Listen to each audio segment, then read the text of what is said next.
Isang mapagpalang araw sa bawat pusong sabik na makinig at sa bawat kaluluwang naghahanap ng kwentong sasalamin sa kanilang mga karanasan. Ako po ang inyong kasama, ang inyong kaibigan, na muling maghahatid ng isang salaysay na susubok sa tibay ng ating mga puso. Sabi nila, ang 5 taon ay isang mahabang panahon para mangarap, mag-ipon at magplano para sa isang magandang kinabukasan. Ngunit paano kung sa iyong pagbabalik, ang lahat ng iyong pinaghirapan ay tila walang halaga sa harap ng isang katotohanang matagal nang itinatago sa iyo? Halina't pakinggan natin ang kwento ni Liwayway at ang sorpresang naghihintay sa kanya sa kanyang pag-uwi. 5 taon. 5 Pasko na wala sa piling ng pamilya. 5 kaarawan na ang tanging yakap na natanggap ay mula sa malamig na hangin ng Canada. 5 taon ng walang humpay na pagtatrabaho, ng pagtitipid sa sarili, at ng pangungulila na tanging larawan na lamang ang nagsisilbing lunas. Pero ngayon, tapos na ang lahat ng yon. Naramdaman ni Liwayway ang bahagyang pag-alog ng eroplano. Kasunod ang malakas na tunog ng mga gulong na lumalapat sa runway ng Ninoy Aquino International Airport. Isang malalim na hininga ang kanyang pinakawalan. Isang hininga na naglalaman ng lahat ng pagod at sakripisyo ng nakalipas na 5 taon. Sa wakas, bulong niya sa sarili, habang mahigpit na hinahawakan ang kanyang plane ticket. Uuwi na ako. Ang pamilyar na alinsangan ng hangin ang unang sumalubong sa kanya paglabas ng airport. Ibang-iba sa malamig at tuyong hangin na kanyang kinasanayan. Ngunit para kay Liwayway, ito ang pinakamasarap na simoy ng hangin sa buong mundo. Ito ang amoy ng Pilipinas. Ito ang amoy ng tahanan. Nakangiti siyang naglakad patungo sa arrival area. Hila-hila ang 2 malalaking maleta at itinutulak ang isang cart na puno ng 3 naglalakihang balikbayan box. Ang bawat kahon ay puno ng mga pasalubong. Tsokolate, sapatos, mga laruan para sa bunsong kapatid na si Dalisay. At isang espesyal na bestida para sa kanyang nanay Luningning. Pero ang pinakamalaking regalo niya ay hindi nakabalot. Ito ay ang bankbook na nasa loob ng kanyang bag, naglalaman ng lahat ng kanyang ipon. Sapat na para simulan ang maliit na negosyong matagal na niyang pangarap para sa kanila. Isang sari-sari store at karinderya. Hindi na nila kakailanganing muling maghirap. Ito na ang simula ng bago nilang buhay. Ito ang kanyang sorpresa. Baryo sinagtala po, Manong, sabi niya sa driver ng taxi na kanyang sinakyan. Habang binabagtas nila ang kahabaan ng EDSA, hindi maalis ang ngiti sa kanyang mga labi. Pinagmasdan niya ang pamilyar na gulo ng trapiko, ang mga naglalakihang billboard, ang mga taong nagmamadaling tumatawid. 5 taon, pero parang kahapon lang nang umalis siya. Ngunit nang lumabas na sila sa highway at pumasok sa daan patungo sa kanilang probinsya, unti-unting nagbago ang kanyang pakiramdam. Ang dating makinis na kalsada ay ngayoy lubak-lubak. Ang mga tindahang madalas nilang puntahan noon ay nakasara na. Ang mga pintura sa pader ay tuklap-tuklap at ang mga pangalan ay halos hindi na mabasa. Anong nangyari dito? Tanong niya sa sarili. Bakit parang ang lungkot? Sinubukan niyang alisin ang pangamba sa kanyang dibdib. Marahil ay naninibago lang siya. Marahil ay epekto lang ito ng mahabang biyahe. Ngunit nang tuluyan nang pumasok ang taxi sa makitid na eskinita ng baryo Sinagtala, hindi na niya kayang magkunwari. Ang dating masayang baryo na puno ng tawanan ng mga bata at kwentuhan ng mga matatanda ay tila nababalot ng isang kakaibang katahimikan. Maging ang mga bahay ay tila nawalan ng kulay. Dito na lang po, Manong, sabi niya nang matanaw ang kanilang bahay sa dulo ng kalye. Pagkababa niya ng taxi, halos manlamig ang kanyang buong katawan. Ang imahe sa kanyang isipan. Isang bahay na may hardin na puno ng mga bulaklak ni nanay, isang bakuran kung saan naglalaro si Dalisay, ay biglang naglaho. Ang sumalubong sa kanya ay isang kinakalawang na tarangkahan. Ang mga halaman sa hardin ay naninilaw at tila hindi na naalagaan. Ang pintura ng kanilang maliit na bahay na kahoy ay kupas na at may ilang butas pa sa dingding na tinakpan lang ng yero. Nanginginig ang mga kamay na binuksan niya ang tarangkahan.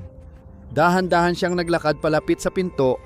Bawat hakbang ay tila may karayom na tumutusok sa kanyang puso. "Nay! Isay!" tawag niya. Nanginginig ang boses. "Nandito na po ako."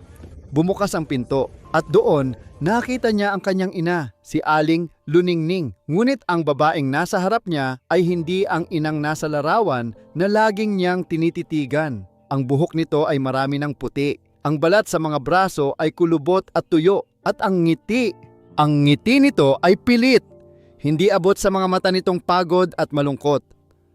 "Anak, Liwayway," garalgal na sabi ni Aling Luningning. Bakit hindi ka nagsabi? Ang sabi mo'y sa susunod na buwan ka pa." Sa likod ng kanyang ina ay sumilip ang isang payat na binatilyo, si Dalisay. Ang dating bibong kapatid niya ay ngayoy tahimik, nakayuko at tila nahihiyang tumingin sa kanya. Hindi na napigilan ni Liwayway ang mga luha. Niyakap niya ng mahigpit ang kanyang ina at sa pagyakap na iyon, naramdaman niya kung gaano kapayat ang katawan nito. Naramdaman niya ang magaspang na palad nito na humahaplos sa kanyang likod. "Sorpresa po, Nay," sabi niya sa gitna ng pag-iyak. "Namimiss ko na po kayo." Sa loob ng bahay, mas lalong nanikip ang kanyang dibdib. Ang mga muebles nila ay luma at sira na. Ang hapagkainan ay mayroon lamang tuyo at kanin. Ito ba ang pamilyang pinapadalhan niya ng libo-libong dolyar kada buwan? Anong nangyari? Sinubukan ni Aling Luningning na maging masaya. Nagkwento siya tungkol sa mga kapitbahay, sa lagay ng panahon. Pero alam ni Liwayway, may mali. May malaking-malaki na mali. Upang ibalik ang sigla, inilabas niya ang kanyang mga pasalubong. Inilapag niya ang malalaking kahon sa sahig at isa-isang binuksan.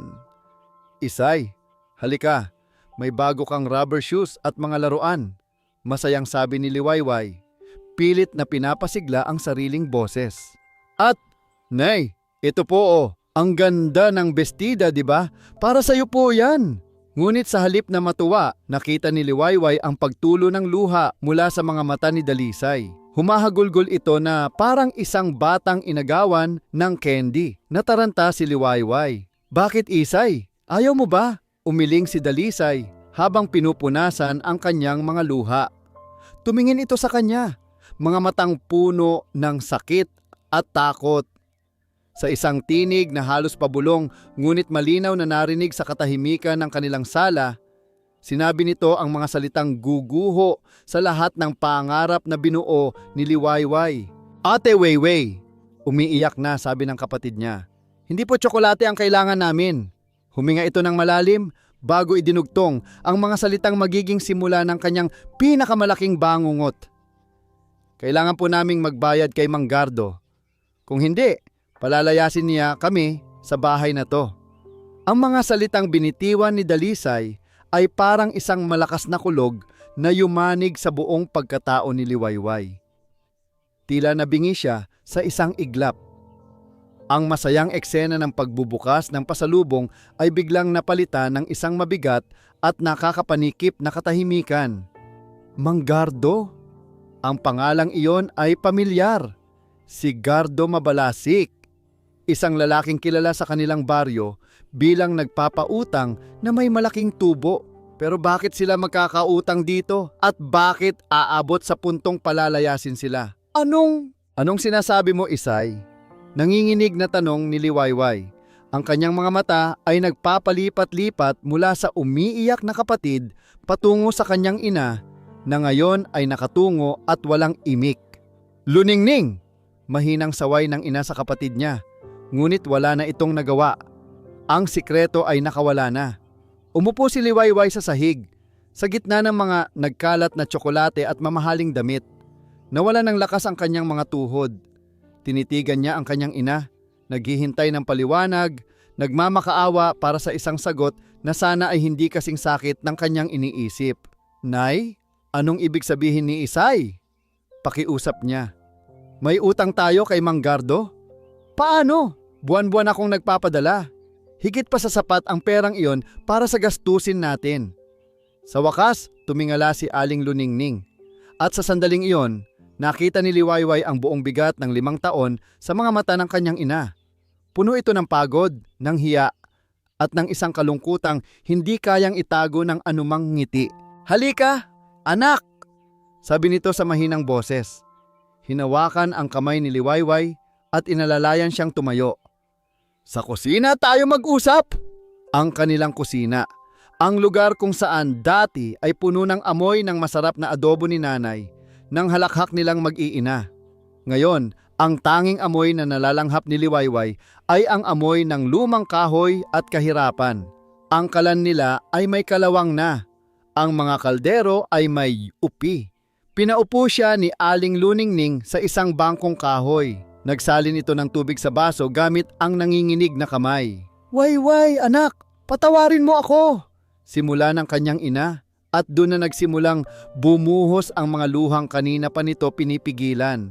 "Patawarin mo kami kung nagsinungaling kami sa iyo." Bawat salita ng kanyang ina ay parang patalim na humihiwa sa kanyang puso. 2 taon na ang nakalipas. Pagpapatuloy nito, "Inatake sa puso ang tatay mo." Napatigil sa paghinga si Liwayway.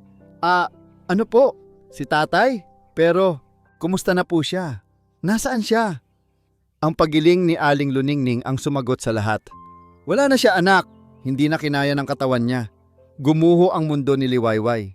Si tatay. Ang kanyang matipunong ama na laging nagsasabing siya ang prinsesa nito.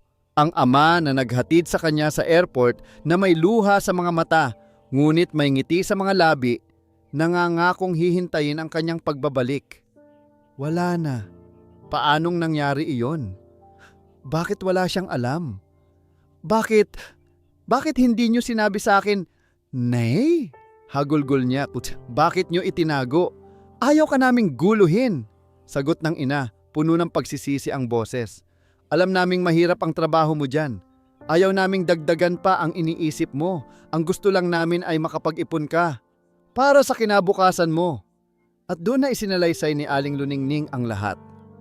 Ang biglaang pagkakasakit ng kanyang ama, ang malaking gasto sa ospital, ang pera para sa libing.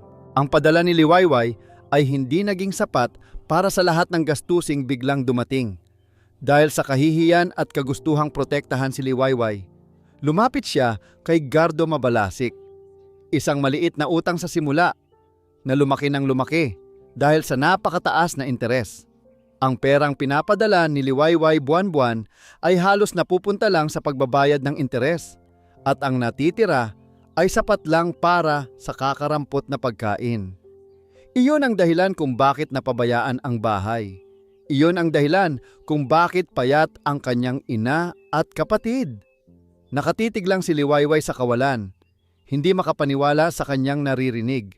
Ang 5 taon ng kanyang pagsasakripisyo, ang pagtitiis sa lamig at pangungulila ay para lang pala ipambayad sa isang utang na hindi niya alam na umiral.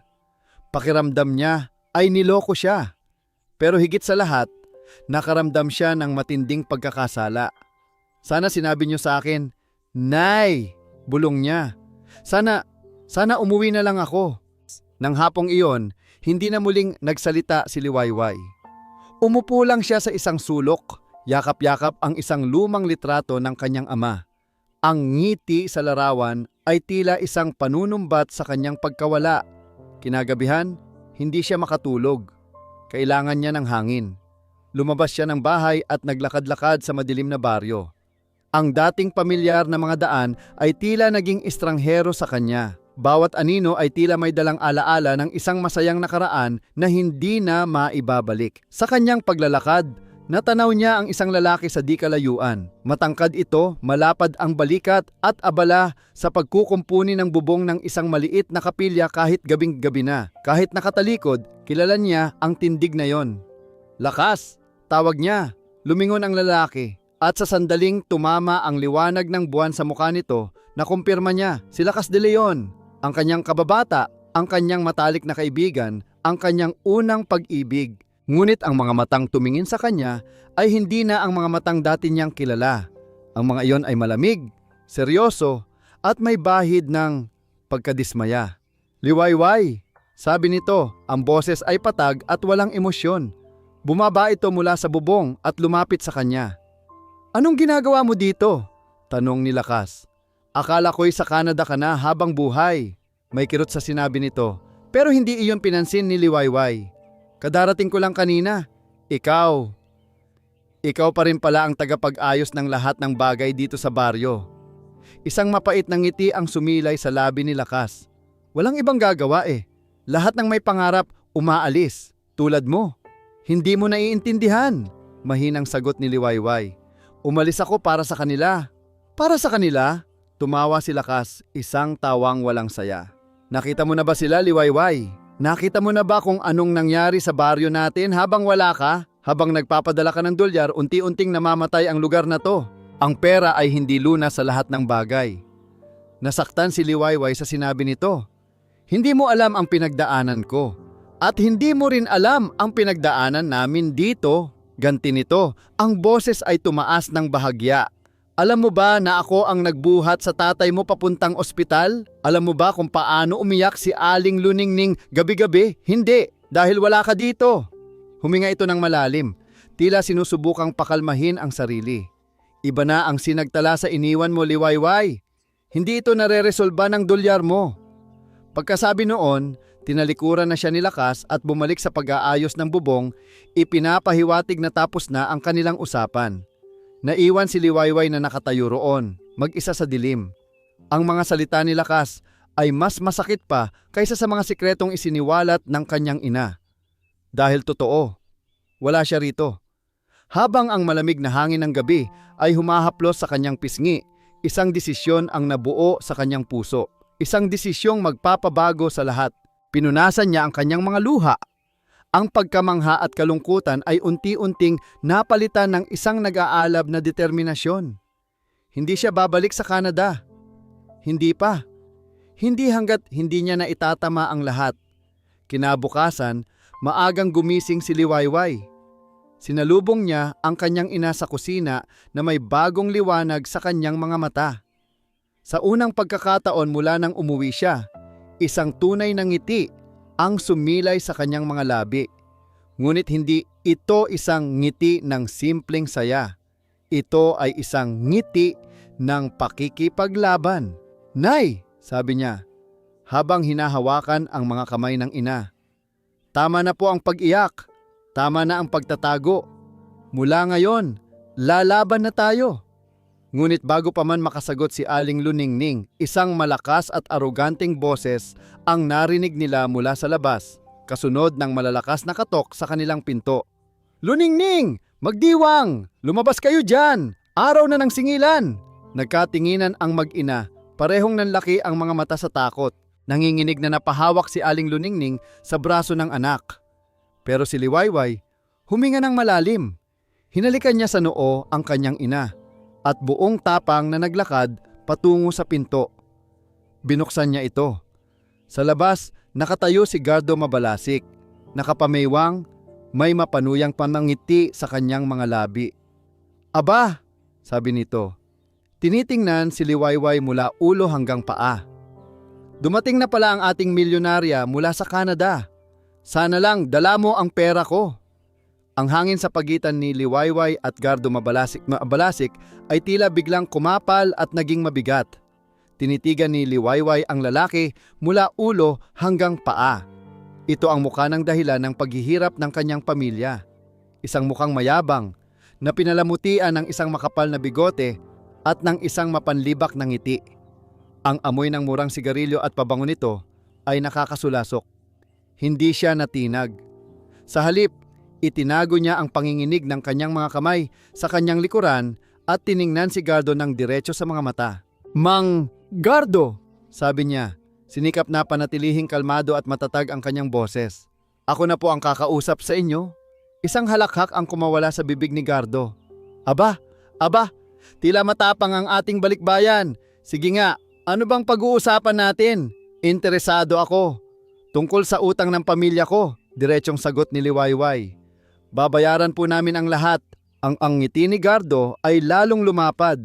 Mabuti naman kung ganon. Dahil kung hindi, alam na ng nanay mo ang mangyayari sa bahay at lupa ninyo. Handa na ba ang pera? Hindi pa po ngayon. Sagot ni Liwayway at nakita niya ang bahagyang pagkunot ng noo ng lalaki. Pero makakaasa po kayo. Babayaran namin ang prinsipal na utang. Ang kailangan ko lang ay ang kompletong listahan ng lahat ng nahiram namin at ng mga naibayad na. Gusto kong makita ang tamang kwenta. Nawala ang ngiti sa mukha ni Gardo. Napalitan ito ng iritasyon. Anong ibig mong sabihin?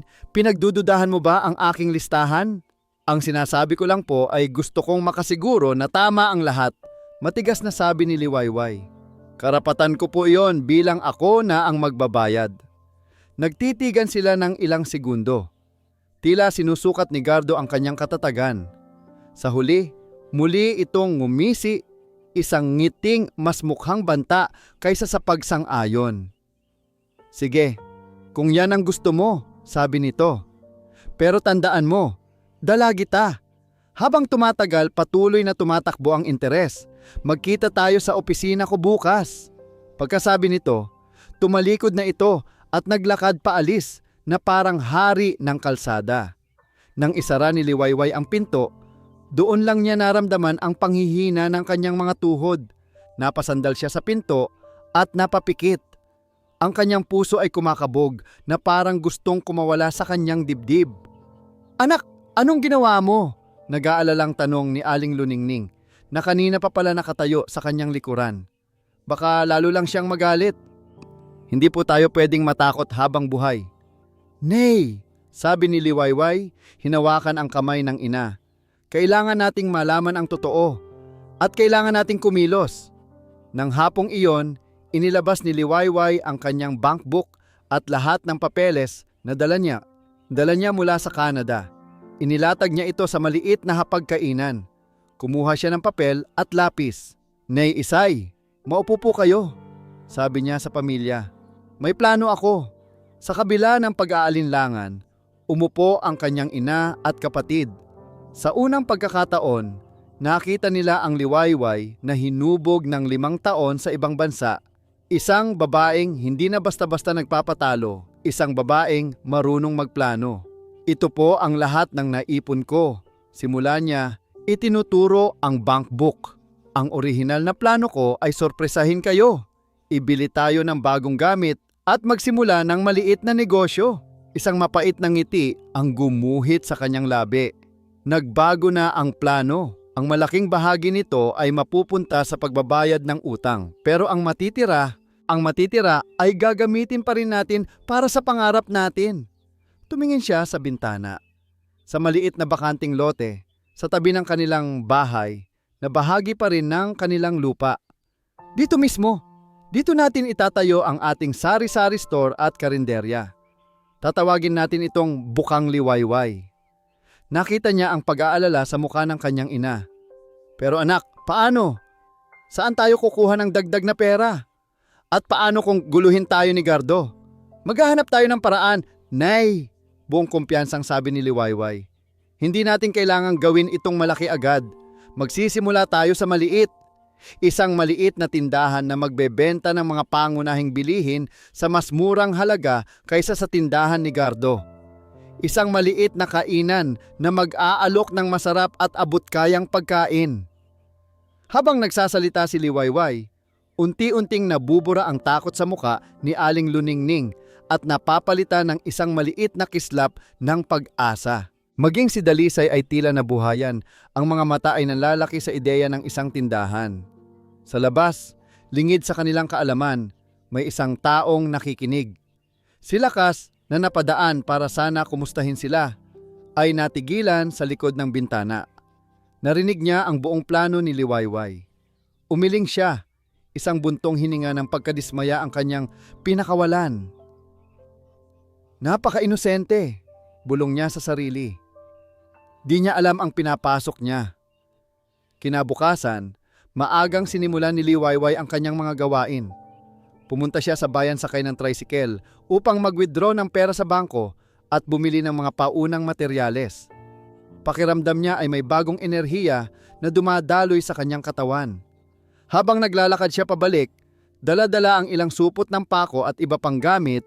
Nasa lubong niya si Lakas na nagbubuhat ng isang sakong bigas. Mukhang seryoso ka nga sa plano mo, Sabi ni Lakas.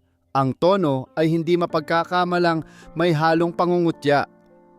Seryoso ako, matigas na sagot ni Liwayway. At hindi ko kailangan ng permiso mo. Hindi permiso ang kailangan mo, Liwayway. Ang kailangan mo ay isang sampal ng katotohanan, sabi ni Lakas. Ibinaba ang sakong dala. Akala mo negosyo lang ang kalaban mo? Si Gardo ang may-ari ng baryo na to. Siya ang may-ari ng remittance center kung saan kinukuha ng mga pamilya dito ang padala sa kanila.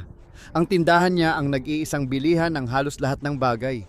Kapag itinayo mo yung tindahan mo, hindi ka lang nagnenegosyo. Nagdedeklara ka ng giyera. Kung giyera ang gusto niya, ibibigay ko. Matapang na sabi ni Liwayway. Umiling si Lakas. Wala kang alam. Bumalik ka na lang sa Canada kung saan ligtas ka. Hayaan mo na kami dito. Hindi! Sigaw ni Liwayway. Ang kanyang boses ay biglang pumiyok dahil sa pinaghalong galit at sakit. Pamilya ko to! Baryo ko to! Hindi ko na sila tatalikuran ulit! Natahimik si Lakas. Tila may tumamang kung ano sa kanya sa huling sinabi ni Liwayway. Tinitigan niya ito ng matagal. Bago muling pinasan ang sakong bigas at nagpatuloy sa paglalakad, iniwan si Liwayway na mag-isang nakatayo sa gitna ng daan. Mahigpit ang hawak sa mga supot na dala. Binaliwala ni Liwayway ang kanilang pagtatalo. Pagdating sa bahay, agad niyang sinimulan ang pagsusukat sa lote. Kumuha siya ng pisi at mga tulos para markahan ang mga hangganan ng itatayo nilang maliit na tindahan. Nagpatulong siya kay Dalisay. Ngunit habang abala sila, isang anino ang tumabon sa kanila. Si Gardo, kasama ang dalawa nitong alipores. Aba, mukhang may plano ka na nga para sa lupa ko, sabi ni Gardo. Isang mapanganib ng ngiti ang nakapaskil sa kanyang muka. Lupa po namin ito, giit ni Liwayway. Hindi na sa oras na hindi kayo makapagbayad, sabi ni Gardo. At sa tingin ko, itong ginagawa mo, ito ay isang masamang desisyon. Baka gusto mong pag-isipang mabuti. Tinalikuran na sana sila ni Liwayway nang may mapansin siya. Isang pamilyar na logo sa papel na hawak-hawak ng isa sa mga alipores ni Gardo. Ito ang logo ng remittance center sa bayan, ang mismong kumpanyang ginagamit niya para magpadala ng pera. Bago pa siya makapagtanong, isang tricycle mula sa bangko sa bayan ang huminto sa tapat nila. Bumaba ang isang empleyado, pawisan at tila nagmamadali. Ma'am Liwayway magdiwang? Tanong nito. Ako nga po, sagot ni Liwayway, nagtataka. Ma'am, pasensya na po sa abala, sabi ng empleyado, medyo nahihiya. Tumawag po kasi ang head office namin. May nire-review po silang mga lumang transaksyon. At may napansin lang po kami sa records nyo. Ma'am, napansin lang po namin sa records mukhang may malaking porsyento na nawawala sa mga remittance nyo kada buwan bago pa ito mapunta sa account ng pamilya nyo dito. Ang mga salita ng empleyado ng bangko ay parang mga piraso ng isang palaisipan na biglang inilatag sa harapan ni Liwayway. Malaking porsyento na nawawala bago pa mapunta sa account ng pamilya niya. Bigla, ang lahat ng bagay ay nagsimulang magkaroon ng isang nakakakilabot na kabuluhan.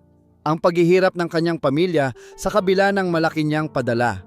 Ang katotohanang si Gardo ang may-ari ng remittance center sa kanilang lugar. Ang papel na may logo ng remittance center na hawak ng tauhan ni Gardo kanina lang. Tila nanuyo ang kanyang lalamunan. Napatingin siya kay Gardo na sa isang iglap ay tila nawala ang pagiging kampante. May bahid ng gulat at pagkataranta sa mga mata nito bago niya ito mabilis na naitago sa likod ng isang galit na ekspresyon. Kalokohan yan! Sigaw ni Gardo, itinuturo ang empleyado. Sinungaling ka! Sinisiraan mo ang negosyo ko! Ngunit huli na. Nakita ni Liwayway ang kailangan niyang makita. Maraming salamat po sa impormasyon, sabi ni Liwayway sa empleyado. Ang kanyang boses ay naging malamig at puno ng isang bagong determinasyon. Hindi na niya kailangang makipagtalo kay Gardo sa ngayon. Ang kailangan niya ay patunay. Nagmamadaling umalis ang empleyado ng bangko, tila ayaw madamay sa gulo. Si Gardo naman ay nagbigay ng isang masamang tingin kay Liwayway bago padabog na umalis kasama ang mga tauhan nito. Naiwan si Liwayway na nakatayo roon, ang isipan ay ligalig. Isang madilim na hinala ang nabubuo sa kanyang isipan. Isang hinalang napakasama na halos ayaw niyang paniwalaan. Posible kayang si Gardo mismo ang kumukuha ng pera niya. Kinabukasan, isinantabi muna ni Liwayway ang pag-iisip sa tindahan. Ang kanyang bagong misyon ay ang mag-imbestiga. Pumunta siya sa remittance center ni Gardo sa bayan. Nagkunwaring may itatanong lang tungkol sa mga transaction fees. Nasaan po ang mga kopya ng mga remittance slip ko sa nakalipas na 5 taon? Tanong niya sa babaeng nasa counter. Ay ma'am, sabi ng babae, halatang kinakabahan. Nasa main office po yon. At matagal na po kasi, baka naitapon na. Ang mga sagot nito ay paligoy-ligoy at hindi ka panipaniwala. Sinubukan din niyang kausapin ang ibang mga pamilya sa baryo Sinagtala na may kamag-anak sa abroad. Marami ang nagreklamo na tila laging kulang ang kanilang natatanggap. Ngunit palaging sinasabi ni Gardo na iyon ay dahil sa mataas na conversion rates o hidden charges. Dahil walang ibang remittance center sa malapit, wala silang nagawa kundi maniwala. Habang lumalalim ang kanyang pagtatanong, lalong lumalakas ang kanyang hinala. Ngunit wala siyang konkretong ebidensya. Samantala, sinimulan na niya ang pagpapatayo ng bukang Liwayway. Kumuha siya ng 2 karpintero mula sa kabilang baryo para hindi madaling takutin ni Gardo. Ang unang araw ay naging maayos. Naitayo nila ang mga pundasyon at ang balangkas ng maliit na tindahan. Sa unang pagkakataon sa loob ng maraming taon, nakita ni Liwayway na ngumiti ng totoo ang kanyang ina habang naghahanda ito ng merienda para sa mga trabahador. Ngunit ang kapayapaan ay hindi nagtagal. Isang gabi, nagising si Liwayway sa isang malakas na kalabog. Mabilis siyang bumangon at sumilip sa bintana. Sa dilim, naaninag niya ang 2 anino na nagmamadaling tumatakbo palayo mula sa ginagawa nilang tindahan. Kinabukasan, sinalubong sila ng isang nakapanlulumong tanawin.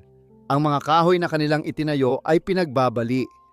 Ang ilang sako ng semento ay binuhusan ng tubig at tumigas na.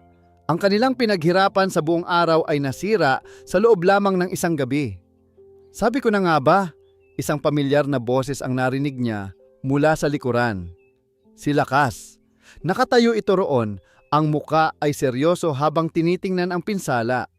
Si Gardo ang may gawa nito, sigurado ako, sabi ni Liwayway, nanginginig sa galit. Hindi sumagot si Lakas. Sa halip, kumuha ito ng martilyo at mga pako mula sa kanilang mga gamit. Tahimik nitong sinimulang alisin ang mga sirang kahoy at palitan ng mga bago. Nagulat si Liwayway. Anong ginagawa mo? Hindi mo kaya tong mag-isa. Simpleng sagot ni Lakas, hindi man lang tumitingin sa kanya. At ayokong makita si Aling Luningning na umiiyak na naman. Buong araw, magkasama silang nagtrabaho. Walang gaanong usapan. Tanging tunog lang ng martilyo at lagari ang maririnig. Ngunit sa katahimikang iyon, mayroong isang bagay na nagbabago. Nakita ni Liwayway ang kalyo sa mga kamay ni Lakas. Ang pawis na tumutulo sa noo nito. Nakita niya ang sinseridad sa bawat pukpok nito ng martilyo. Nang dapit hapon, habang nagpapahinga sila at umiinom ng tubig, hindi na napigilan ni Liwayway ang sarili. Bakit mo to ginagawa, Lakas? Tanong niya. Akala ko ba ayaw mo sa plano ko? Sumandal si Lakas sa isang poste at tumingin sa malayo. Maraming bagay na ayaw ko, Liwayway. Ayokong makitang naghihirap ang mga tao dito. Ayokong makitang si Gardo ang naghahari-harian. At ayokong isipin na tama ka. Naguluhan si Liwayway. Anong ibig mong sabihin? Na baka nga kailangan natin ng isang bagay na bago. Pag-amin nito, sa wakas ay tumingin sa kanya. Baka kailangan natin ng kaunting pag-asa. Kahit na alam kong delikado. Sa sandaling iyon, sa pagitan ng mga sirang kahoy at ng pag-asang muling binubuo, nagkaroon sila ng isang sandali ng pagkakaunawaan. Isang maliit na kislap ng dating pagkakaibigan, o marahil higit pa. Dahil sa tulong ni Lakas, mabilis nilang naayos ang nasira. Ngunit alam nilang hindi titigil si Gardo. Isang gabi, habang nag-iisip si Liwayway ng paraan para makakuha ng ebidensya, isang ideya ang pumasok sa kanyang isip. Delikado, mapanganib, ngunit ito na marahil ang tanging paraan. Hating gabi na nang dahan-dahan siyang lumabas ng bahay. Suot ang madilim na damit, tinahak niya ang daan patungo sa bayan. Ang kanyang destinasyon, ang opisina ng remittance center ni Gardo. Kailangan niyang makita kung ano ang nasa loob. Kailangan niyang mahanap ang mga totoong talaan. Gamit ang isang alambre at sa tulong ng mga natutunan niya sa panunood ng mga pelikula, sinubukan niyang buksan ang kandado ng pinto sa likod. Sa kanyang pagkagulat, bumukas ito. Dahan-dahan siyang pumasok sa madilim na opisina. Ang tanging liwanag ay mula sa buwan na sumisilip sa bintana. Nanginginig ang mga kamay na binuksan niya ang isang flashlight. Sinimulan niyang halughugin ang mga filing cabinet, puro mga lumang resibo at papeles na walang kwenta. Nang malapit na siyang sumuko, napansin niya ang isang maliit na cabinet sa ilalim ng mesa ni Gardo. Nakalock ito. Gamit ang dulo ng isang paperclip, kinutkot niya ang susian. Pagkatapos ng ilang nakakakabang sandali, narinig niya ang isang mahinang click. Bumukas ang cabinet at sa loob may isang itim na ledger, isang lumang kuwaderno. Nang buksan niya ito, bumungad sa kanya ang listahan ng mga pangalan. At sa tabi ng bawat pangalan, may 2 kolum ng numero. Ang isang kolum ay may markang declared at ang isa pa ay may markang actual.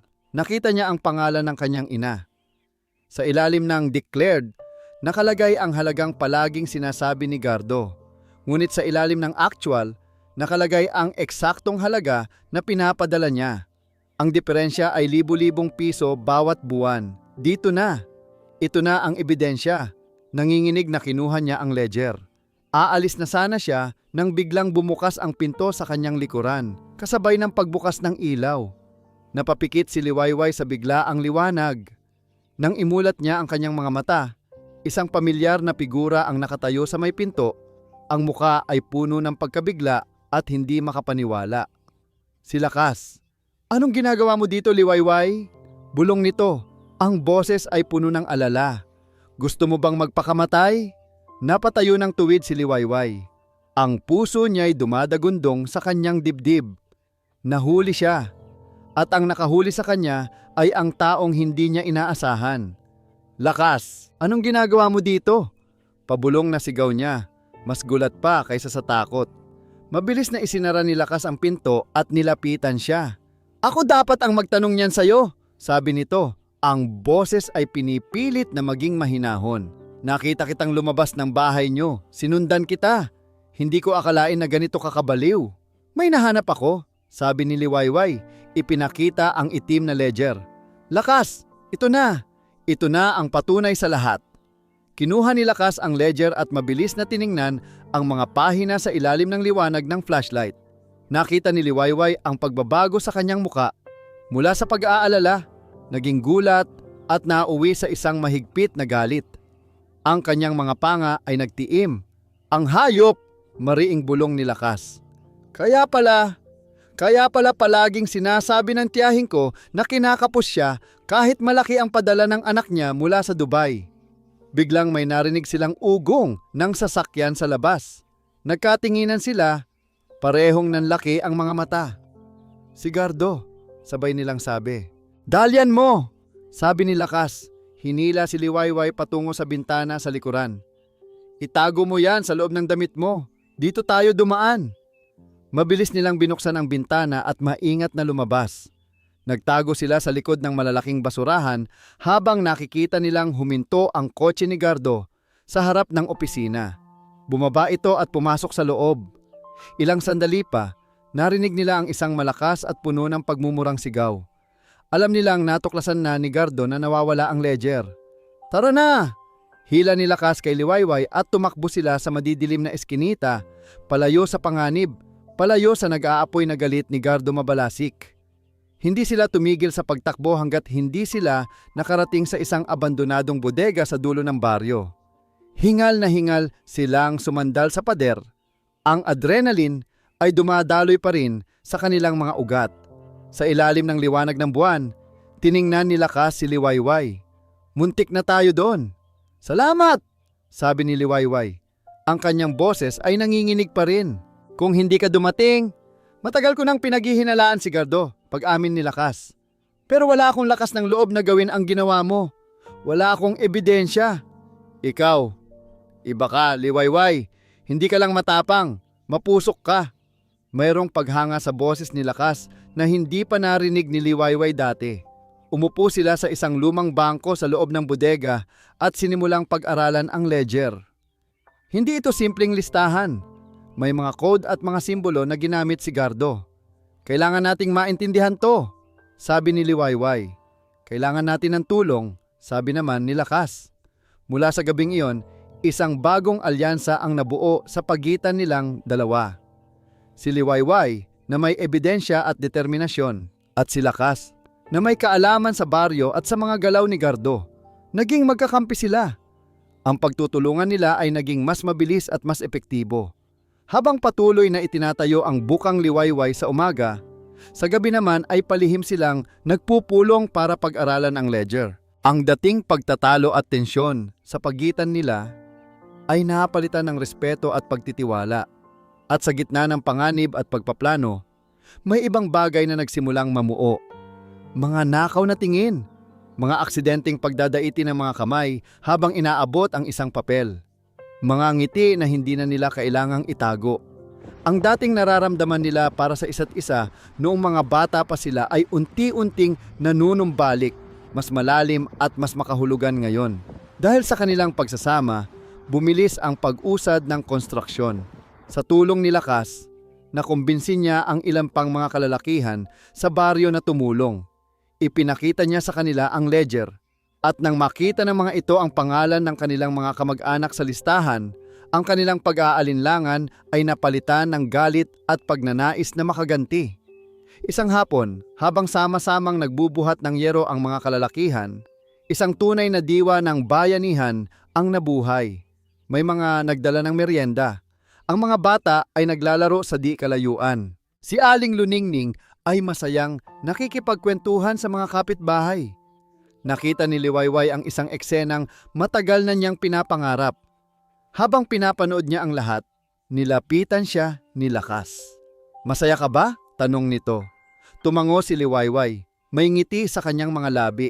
"Sobra, ito ang dahilan kung bakit ako umalis. At ito rin ang dahilan kung bakit ako nagagalak na nagbalik ako." "Mali pala ako sa iyo, Liwayway." Pag-amin ni Lakas, ang kanyang mga mata ay seryosong nakatitig sa kanya. "Akala ko isa ka lang sa mga nang iwan, pero ikaw pala ang pag-asa na hinihintay nating lahat."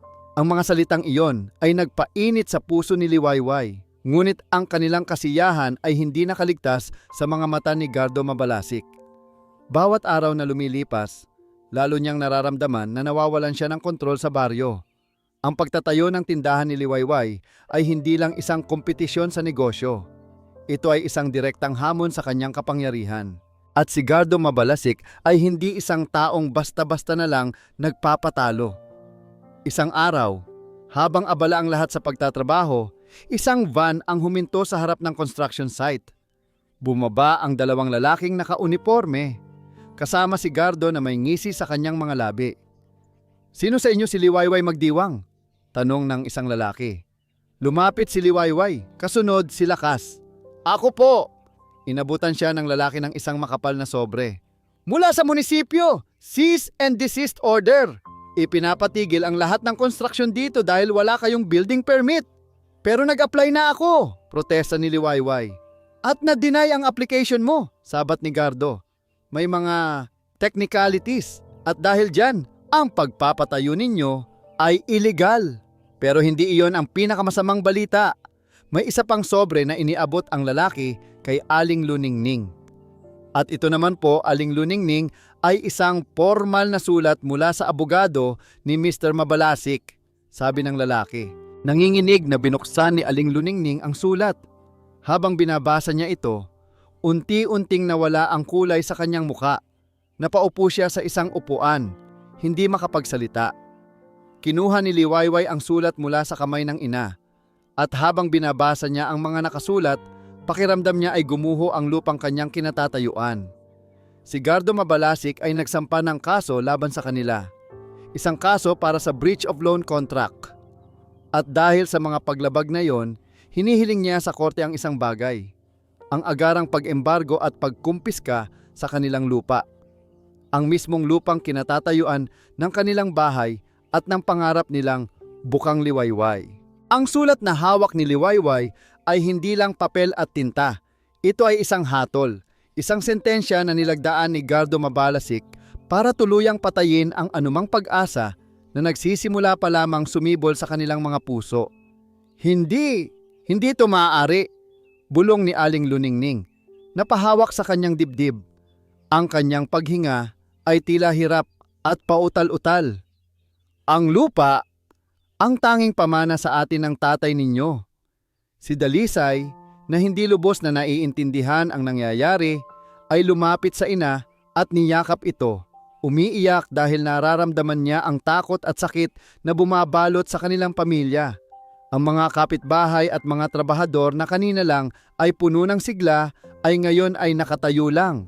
Walang imik, mga muka ay puno ng awa at kawalang magawa. Ang masayang diwa ng bayanihan ay biglang naglaho, napalitan ng isang malamig at mabigat na ulap ng pagkatalo.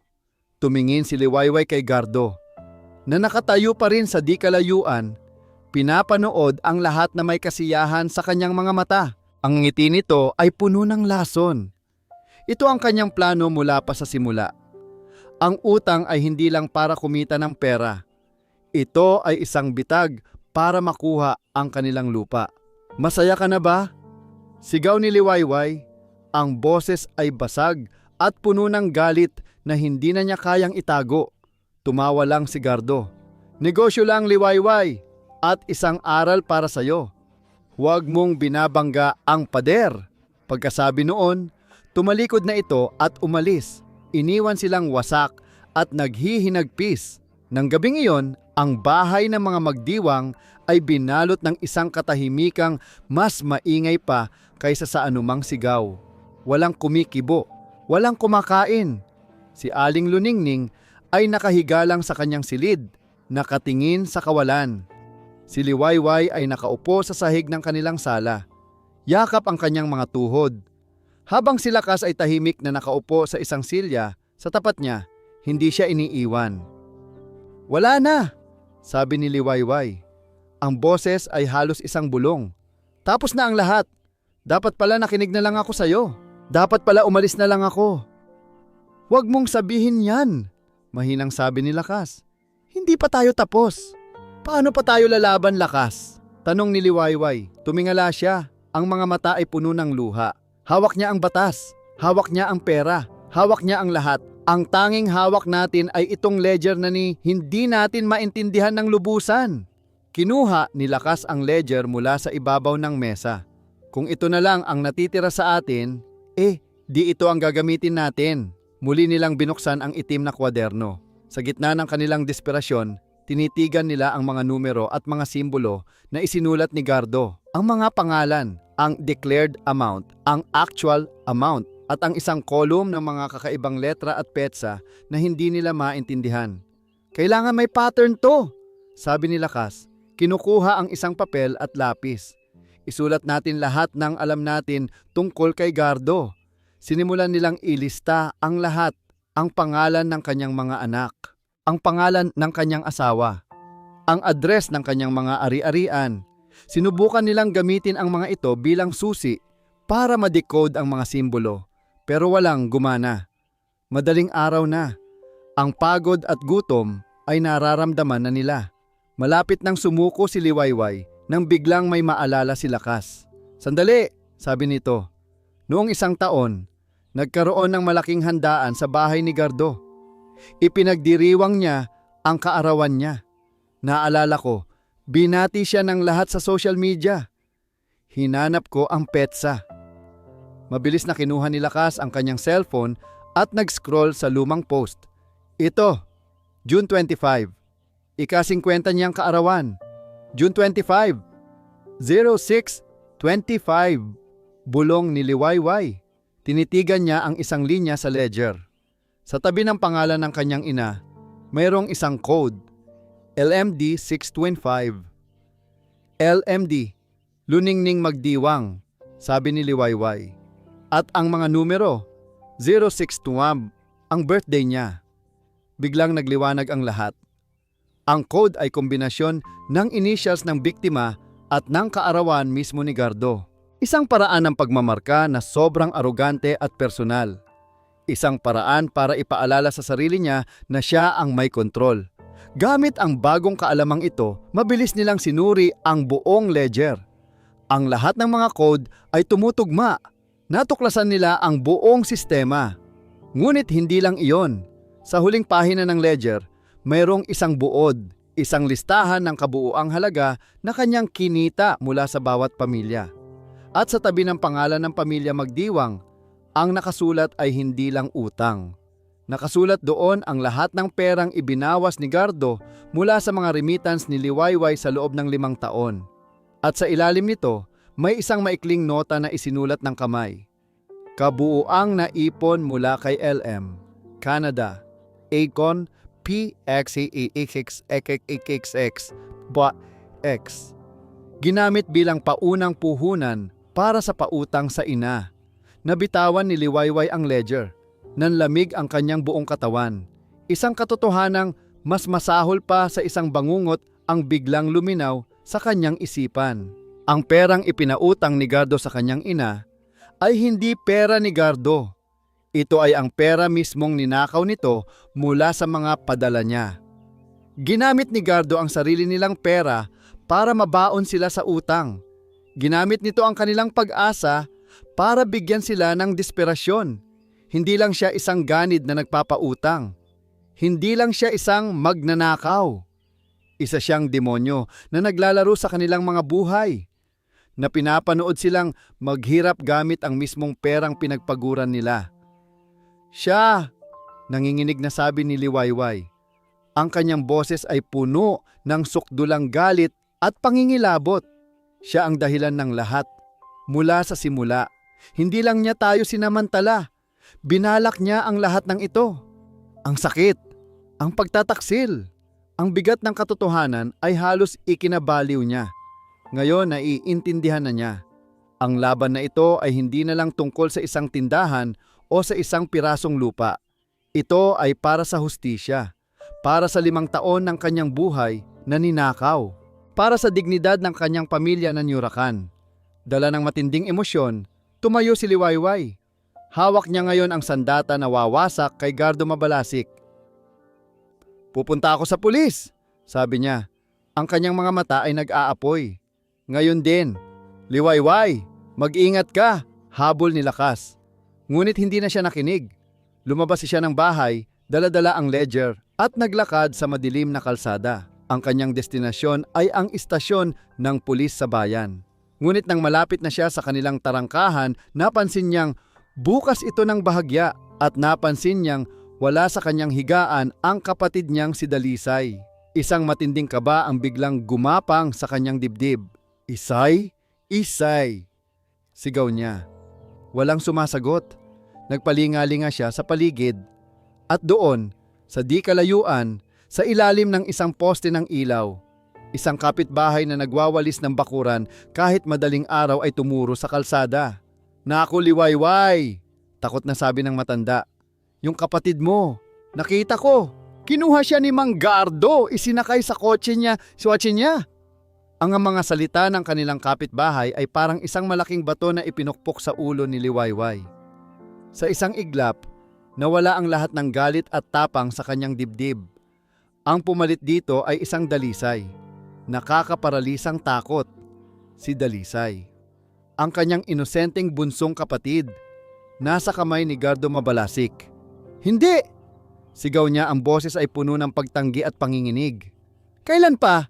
Saan sila nagpunta? Kani-kanina lang, papunta doon sa lumang kalsada. Sagot ng kapitbahay. Walang pag-aalinlangan tumakbo si Liwayway. Hindi niya alintana ang mga batong tumutusok sa kanyang mga paa o ang malamig na hangin na humahampas sa kanyang muka. Ang tanging nasa isip niya ay ang imahe ng kanyang kapatid. Takot at nag-iisa. Ang ledger na kanina lang ay simbolo ng kanyang pag-asa ay ngayon ay parang isang mabigat na pabigat sa kanyang kamay.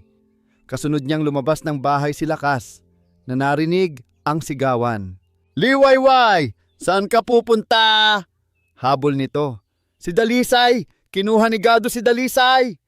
Umiiyak na sagot ni Liwayway habang patuloy sa pagtakbo. Mabilis na naabutan ni Lakas si Liwayway at hinawakan ito sa braso. Teka lang, hindi tayo pwedeng magpadalos-dalos. Kailangan nating mag-isip. Anong pag-iisip, Lakas? Nasa kanya ang kapatid ko. Nagpupumiglas na sigaw ni Liwayway. Sa gitna ng kanilang pagtatalo, biglang tumunog ang cellphone ni Liwayway. Isang unknown number. Nanginginig ang kamay na sinagot niya ito. Hello? Mukhang may hinahanap ka, milyonarya. Isang malamig at pamilyar na boses ang narinig niya sa kabilang linya, si Gardo. Nasaan ang kapatid ko? Hayop ka, Gardo! Huwag mong sasaktan si Dalisay! Isang mahinang tawa ang kanyang narinig. Nasa akin ang kapatid mo. At kung gusto mo siyang makitang ligtas, makinig kang mabuti. Sa background narinig ni Liwayway ang mahinang iyak ni Dalisay. Ate Wayway, tulong! Isay! Timsigaw ni Liwayway, ang puso niya'y tila pinipiga. Simple lang ang gusto ko, Liwayway. Pagpapatuloy ni Gardo. Alam kong hawak mo ang ledger. Ibibigay mo yan sa akin. At pipirmahan ninyo ng nanay mo ang isang kasulatan na isinasalin ninyo sa akin ang lupa ninyo bilang kabayaran sa utang. Kapag nagawa nyo yan, bigyan, ibabalik ko ang bata. Walang galos. Wala kang puso! Wala akong oras para sa drama mo, putol ni Gardo. Magkita tayo sa abandonadong bodega sa dulo ng baryo. Ikaw lang mag-isa. Dalhin mo ang ledger at ang mga papeles. Subukan mong magsumbong sa pulis at baka hindi mo na makita kahit ang bangkay ng kapatid mo. Click. Ibinabana nito ang tawag. Nabitawan ni Liwayway ang telepono. Napaluhod siya sa kalsada. Humahagulgol. Ang lahat ng kanyang pinaghirapan, ang lahat ng kanyang tapang ay gumuho sa isang iglap. Na corner siya. Wala siyang pagpipilian. Nilapitan siya ni Lakas at niyakap. Liwayway, makinig ka sa akin. Mariing sabi nito, hinawakan ang kanyang muka para mapatingin sa kanya. Hindi tayo susuko, magtiwala ka sa akin. May plano ako. Ipinahid ni Lakas ang luha sa mga pisngi ni Liwayway. Gawin mo ang sinabi niya. Pumunta ka doon, ibigay mo ang gusto niya para makuha natin si Dalisay. Pero ako, may iba akong gagawin. Basta't tandaan mo, hindi ka nag-iisa. Kahit puno ng pag-aalinlangan, tumango si Liwayway. Wala na siyang ibang makapitan. Ang tiwala na lang kay Lakas ang natitira sa kanya. Umuwi sila sa bahay. Sinalubong sila ng umiiyak na si Aling Luningning na nalaman na ang nangyari. Magkayakap ang mag-ina, parehong takot at nawawalan ng pag-asa. Patawarin mo ako, Nay, sabi ni Liwayway. Kasalanan ko to. Hindi, anak. Walang may kasalanan sa atin, sagot ng ina. Ang mahalaga ay si Dalisay. Ibigay na natin ang lupa. Hindi mahalaga yon. Ang buhay ng kapatid mo ang importante. Habang naghahanda si Liwayway, palihim na umalis si Lakas. Tinext niya ang ilang mga pinagkakatiwalaang kalalakihan sa baryo. Ang mga taong tumulong sa kanila sa pagtatayo. Ang mga taong may galit din kay Gardo. Kailangan ko ng tulong nyo. Ngayon na. Dumating ang oras ng pagkikita. Dala ang itim na ledger at ang mga papeles ng kanilang lupa, naglakad si Liwayway patungo sa abandonadong bodega. Bawat hakbang ay parang may dalang 1,000 kilong bigat. Ang daan ay madilim.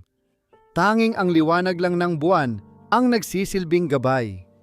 Pagdating niya sa bodega, naabutan niya si Gardo na naghihintay sa labas. Katabi nito si Dalisay na umiiyak at takot na takot. Mabutit dumating ka, sabi ni Gardo. Isang ngiting tagumpay ang nasa kanyang labi. Pakawalan mo na ang kapatid ko. Pakiusap ni Liwayway. Ang boses ay garalgal. Ang usapan ay usapan, sabi ni Gardo. Inilahad nito ang kamay. Ang ledger muna. Nanginginig na iniabot ni Liwayway ang kuwaderno. Kinuha ito ni Gardo at mabilis na tiningnan. Tila sinusuri kung iyon nga ang totoo. Nang makontento, tumango ito. At ang mga papeles ng lupa, dagdag nito, inilabas ang isang fountain pen. Pirmahan mo na. Walang pag-aalinlangan. Pinirmahan ni Liwayway ang kasulatan. Ang pirma na iyon ang siyang tatapos sa lahat ng kanilang pag-aari, sa lahat ng alaala ng kanyang ama. Ngunit wala siyang pakialam. Ang tanging gusto niya ay ang mayakap na muli si Dalisay. Ayan, sabi ni Gardo. Tapos ang usapan. Itinulak niya ng bahagya si Dalisay papunta sa direksyon ni Liwayway. Mabilis na tumakbo ang bata at niyakap ang kanyang ate. Ngunit nang akmang aalis na si Liwayway kasama si Dalisay, ngumisi si Gardo. Sandali, hindi pa tayo tapos. Itinaas nito ang kamay at mula sa dilim sa likod ng bodega ay lumabas ang dalawa nitong malalaking tauhan. Ibigay mo sa akin ang libro at ibibigay ko sa iyo ang kapatid mo. Sabi ni Gardo, inuulit ang isang linya na tila mula sa isang pelikula. Ang kanyang mga mata ay nagliliyab sa kasamaan. Pero ang lupa, mananatiling sa akin. At ang ebidensya, mawawalang parang bula. Isang malamig na takot ang gumapang sa buong katawan ni Liwayway. Salita laban sa salita. At sa isang lugar na madilim at walang saksi, alam niyang wala siyang laban. Pinagtaksilan sila. Anong ibig mong sabihin? Tanong ni Liwayway habang mahigpit na niyayakap si Dalisay na nagtatago sa kanyang likuran.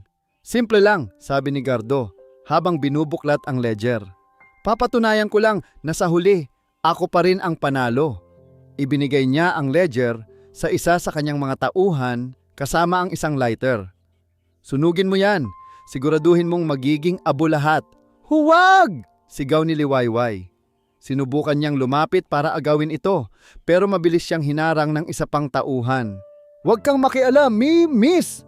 Sabi ng lalaki. Tinulak siya ng malakas. Napasubsob si Liwayway sa lupa, habang nakikita niya ang unang pagliyab ng apoy sa mga pahina ng kwaderno. Ang bawat pahinang nasusunog ay parang isang piraso ng kanyang pag-asa na nagiging abo.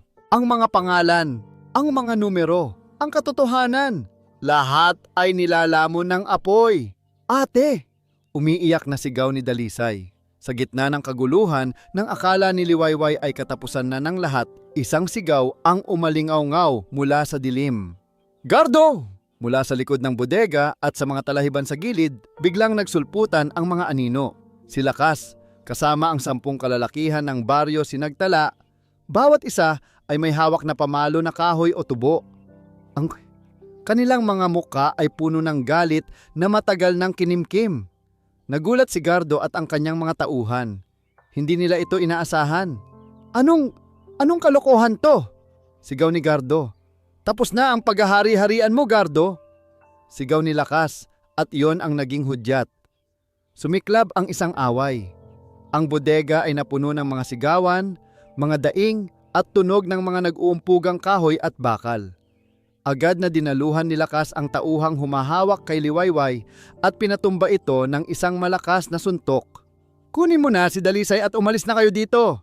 Yung sigaw ni Lakas kay Liwayway. Ngunit hindi maigalaw ni Liwayway ang kanyang mga paa. Ang kanyang mga mata ay nakatutok sa nasusunog na ledger. Ito na ang huling pagkakataon.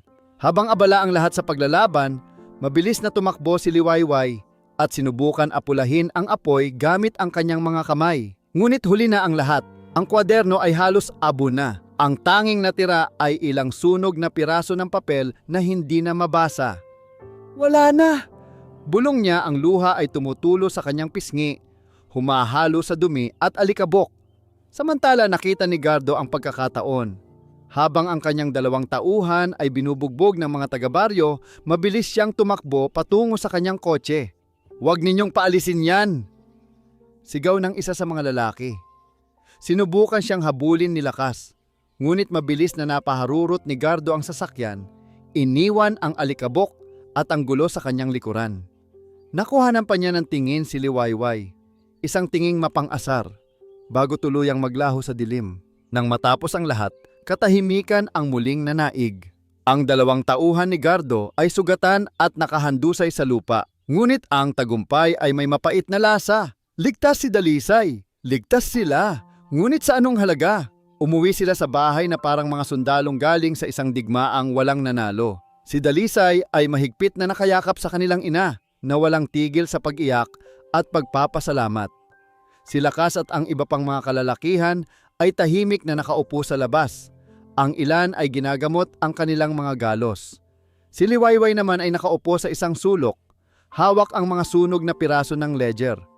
Ang tanging ebidensya nila ay nawala na. Ang lupa nila ay legal ng pag-aari ni Gardo. Ang tindahan na sinimulan nilang itayo ay ngayon ay isang monumento ng kanilang kabiguan, nakatayo sa isang lupang hindi na kanila. Talo na tayo, sabi ni Liwayway sa kawalan. Ang kanyang boses ay walang buhay. Sinubukan natin lakas, pero sa huli, natalo pa rin tayo. Lumapit si Lakas at umupo sa tabi niya. Wala siyang masabi. Dahil sa kaibuturan ng kanyang puso, alam niyang totoo ang sinasabi ni Liwayway. Ginawa nila ang lahat pero kulang pa rin. Ang sistema ay mas malakas kaysa sa kanila. Ang kasamaan ni Gardo ay nagtagumpay. Ang bukang Liwayway, ang kanilang pangarap na hungdong, ay tila hindi nasisikat pa. Ang gabi ng kawalan ay bumalot sa kanila, malamig at walang katapusan. Habang nakaupo silang lahat sa gitna ng kanilang pagkatalo, biglang nagsalita si Aling Luningning mula sa kanyang kinauupuan. Ang kanyang boses ay mahina at nanginginig, ngunit may isang kakaibang tono dito na kumuha ng atensyon ng lahat. Hindi, sabi nito, tumingin kay Liwayway na may kakaibang kislap sa kanyang mga matang namumugto. Hindi iyan ang lahat ng ebidensya. Ang lahat ng mata sa silid ay napabaling kay Aling Luningning. Ang kanyang mga salita ay tila isang maliit na kandila na biglang sinindihan sa gitna ng isang madilim na gabi. Naguluhan si Liwayway. Ano pong ibig niyong sabihin, Nay? Tanong niya. Ang puso niya ay biglang tumibok ng mas mabilis. Wala na po. Sinunog na ni Gardo ang lahat. Umiling si Aling Luningning. Dahan-dahan siyang tumayo. Ang bawat galaw ay may bigat ng maraming taong pagtitiis. Pinunasan niya ang kanyang mga luha. Sa unang pagkakataon, nakita ni Liwayway ang isang kakaibang tapang sa mga mata ng kanyang ina. Isang tapang na matagal nang natutulog. Hindi alam ni Gardo ang lahat, sabi nito. Akala niya, matalino siya, pero hindi niya alam ang lakas ng isang ina na gustong protektahan ang kanyang mga anak. Naglakad si Aling Luningning patungo sa kanilang maliit na altar sa isang sulok ng sala. Kumuha siya ng isang crucifix na nakasabit sa pader. Ginamit niya ang dulo nito para itulak ang isang maliit na siwang sa pagitan ng dalawang tabla sa sahig na kahoy. Isang tabla ang bahagyang umangat. Nagkatinginan si Liwayway at Lakas, parehong hindi makapaniwala. Maingat na inangat ni Aling Luningning ang tabla. Mula sa ilalim, kinuha niya ang isang bagay na nakabalot sa isang lumang plastik. Inilapag niya ito sa mesa at dahan-dahang binuksan. Ang laman nito ay hindi ginto o pera. Ang laman nito ay mga luma, naninilaw, at tila marupok ng mga pahina. Ito ay mga pahina mula sa mga lumang kalendaryo. 5 taon na halaga ng mga kalendaryo. Ano po yan, Nay? Tanong ni Liwayway. Mula pa lang sa simula, Wayway, hindi na maganda ang kutob ko kay Gardo. Paliwanag ni Aling Luningning habang hinahaplos ang mga lumang papel. Masyadong malaki ang interes niya. Masyadong mapilit. Kaya nagsimula akong magtago ng sarili kong talaan. Kinuha niya ang isang pahina mula sa kalendaryo. Itinuro niya ang isang petsa. Tingnan mo, sa bawat araw na kumukuha ako ng pera mula sa padala mo, isinusulat ko dito. Isinusulat ko ang petsa, ang eksaktong halaga na ibinigay sa akin ni Gardo at pinipilit ko siyang pirmahan ito bilang katibayan na natanggap ko ang pera. Binuklat ni Liwayway ang mga pahina. Totoo nga.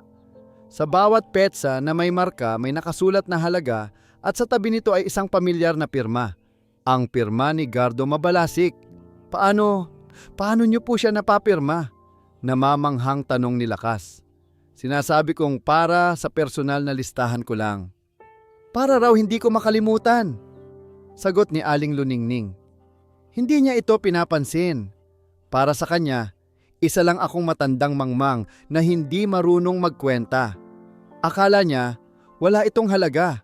Ang hindi niya alam, ang bawat pirma niya dito ay isang patibong na ginawa ko para sa kanya.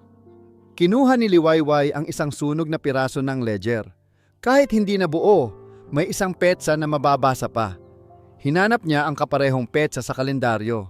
At doon, nakita niya ang katotohanan na nakasulat sa dalawang magkaibang dokumento. Sa ledger ni Gardo, ang declared amount na nakalista ay 15,000 pesos. Ngunit sa kalendaryo ni Aling Luningning, ang halagang nakasulat sa tabi ng pirma ni Gardo ay 20,000 pesos. 5,000 piso ang nawawala. Ito na! Bulong ni Liwayway. Ito ang ebidensyang hindi niya kayang itanggi. Ito ang ebidensyang hindi niya alam na umiiral. Ang ledger ay ang talaan ng krimen. Ngunit ang mga kalendaryo ni Aling Luningning na may pirma mismo ni Gardo ang siyang magpapatunay sa krimen na yon. Isang bagong pag-asa, mas malakas at mas matatag ang biglang bumuhay sa kanilang lahat. Ang katahimikan ay napalitan ng mga bulungan ng pagkamangha at pananabik. Ang pagkatalo ay napalitan ng isang bagong plano para sa pag-atake. Kailangan nating ipakita to sa ibang mga pamilya, sabi ni Lakas. Ang kanyang mga mata ay nag-aalab. Sigurado akong hindi lang si Aling Luningning ang biktima niya. Kinabukasan, maaga pa lang ay kumilos na sila. Dala-dala ang mga kalendaryo. Isa-isang pinuntahan ni Lakas at Liwayway ang mga bahay ng mga pamilyang OFW sa baryo Sinagtala. Sa una, marami ang natatakot, ayaw nilang madamay. Ngunit nang ipakita ni Liwayway ang mga kalendaryo at ipaliwanag ang sistema ng pagnanakaw ni Gardo, ang takot ay napalitan ng galit. Isa-isang naglabas ang mga pamilya ng kanilang mga sariling katibayan, mga lumang resibo, mga text message mula sa kanilang mga kamag-anak na nagsasabi ng eksaktong halagang ipinadala, mga bank statement. Nang pagsama-samahin nila ang lahat, nabuo nila ang isang kasong napakatibay. Samantala, si Gardo Mabalasik, sa pag-aakalang tapos na ang lahat, ay nagpunta sa lupain ng mga magdiwang. Dala niya ang mga papeles na pinirmahan ni Liwayway. Handa nang angkinin ang kanyang tagumpay. Naglalakad siya papunta sa tindahang hindi natapos. Isang ngiting mapang-asar ang nasa kanyang mga labi. Nakita niya si Liwayway na nakatayo sa harap nito, nag-aabang sa kanya. "Oh, Liwayway," sabi ni Gardo. "Nandito ako para kunin na ang sakin. Huwag kang mag-alala, pwede pa rin kayong manirahan sa bahay ninyo. Bilang mga kasama ko na lang." Hindi kumibo si Liwayway. Ngumiti lang siya, isang ngiting kalmado at puno ng kumpiyansa. Isang ngiti na nagpatindig ng balahibo ni Gardo. "May mali." "Tapos ka na ba, Gardo?" Mahinang tanong ni Liwayway. "Dahil kami," humakbang siya papalapit. Ang kanyang mga mata ay matalim na nakatitig kay Gardo. "Ngayon pa lang magsisimula."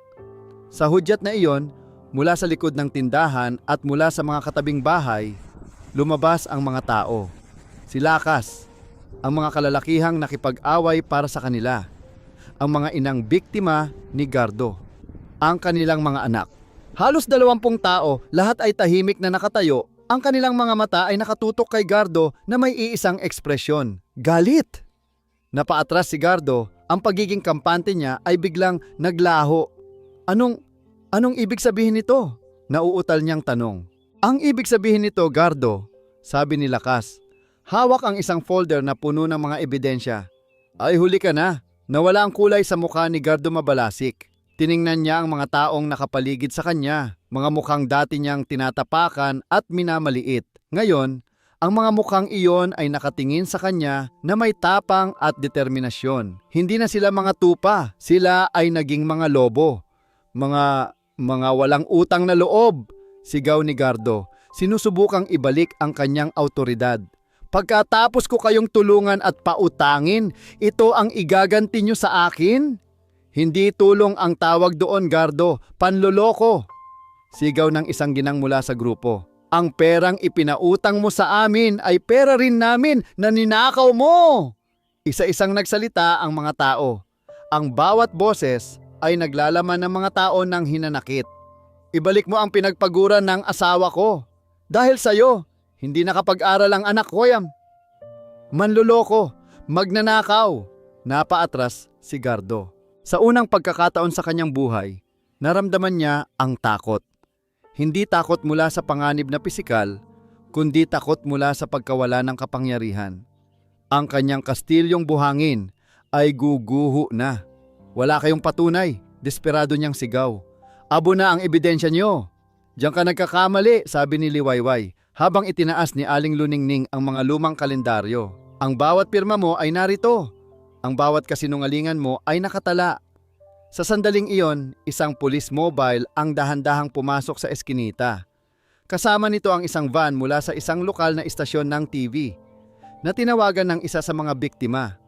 Ang kwento ng Baryo Sinagtala ay handa ng isa publiko. Bumaba ang dalawang pulis. Lumapit si Lakas at iniabot ang folder ng mga ebidensya. Ang mga kopya ng kalendaryo, mga sinumpaang salaysay ng mga biktima, mga bank statement at maging ang piraso ng sunog na ledger. Chief, sabi ni Lakas sa hepe ng pulisya, nandito po ang lahat ng kailangan ninyo para sa kasong estafa at syndicated estafa laban kay Gardo Mabalasik. Walang nagawa si Gardo. Ang kanyang kayabangan ay napalitan ng pamumutla habang pinoposasan siya ng mga pulis. Ang kanyang mga mata ay nanlilisik na nakatingin kay Liwayway. Hindi pa tayo tapos, Liwayway! Banta niya habang isinasakay sa police mobile. Tandaan mo yan. Ngunit ang kanyang mga banta ay wala ng bigat. Habang papalayo ang sasakyan ng pulis, isang malakas na palakpakan at sigawan ng tuwa ang umalingaw sa buong Baryo Sinagtala. Nagyakapan ang mga tao. May mga umiiyak dahil sa wakas, nakamit na nila ang hustisya. May mga tumatawa dahil sa wakas, malaya na sila. Sa gitna ng pagdiriwang, hinanap ng mga mata ni Liwayway si Lakas. Nakita niya itong nakatayo sa isang tabi. Tahimik na pinapanood ang lahat na may isang maliit na ngiti sa kanyang mga labi. Nilapitan niya ito. Salamat Lakas, sabi ni Liwayway. Hindi ko ito magagawa kung wala ka. Hindi, sagot ni Lakas. Tumingin sa kanya nang may paglalambing. Hindi natin ito magagawa kung wala tayo. Tayong lahat. Itinuro niya ang mga taong nagkakasiyahan. Ito ang tunay na lakas ng Sinagtala, ang pagkakaisa. Tumango si Liwayway. At sa sandaling yon, sa ilalim ng sikat ng araw, sa gitna ng kanilang munting tagumpay, naramdaman niya ang isang bagay na mas malakas pa sa galit o takot. Ito ay pagmamahal. Hindi na niya napigilan ang sarili. Lakas! Mahinang sabi niya. Liwayway!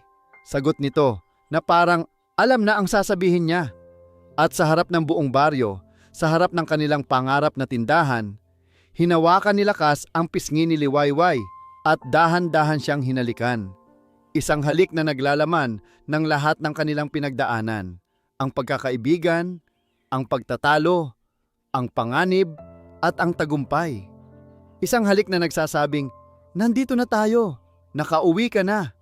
Ang sigawan ng mga tao ay lalong lumakas, napalitan ng tuksuhan at kantiyawan. Ngumiti sila sa isa't isa, ang kanilang mga puso ay puno ng kagalakan. Kinabukasan, ang kwento ng Baryo Sinagtala ay nasa front page ng lokal na pahayagan. Ang kaso laban kay Gardo ay naging matibay, lalo na nang pumayag ang ilan sa kanyang mga dating tauhan na tumestigo laban sa kanya. Ang mga papeles na pinirmahan ni Liwayway ay idineklarang null and void dahil napatunayang ginawa ito sa ilalim ng pamimilit. Ang kanilang lupa ay nanatiling kanila. Dahil sa atensyon na nakuha ng baryo, bumuhos ang tulong mula sa lokal na pamahalaan at sa ilang mga NGO na ipagpatuloy nila ang pagtatayo ng Bukang Liwayway. At sa pagkakataong ito, mas malaki at mas maganda pa kaysa sa orihinal na plano. Isang gabi, habang abala si Liwayway sa pag-aayos ng mga paninda sa malapit ng matapos na tindahan, tumunog ang kanyang laptop. Isang email. Mula ito sa ospital sa Canada kung saan siya dating nagtatrabaho. Binuksan niya ito. Isang job offer.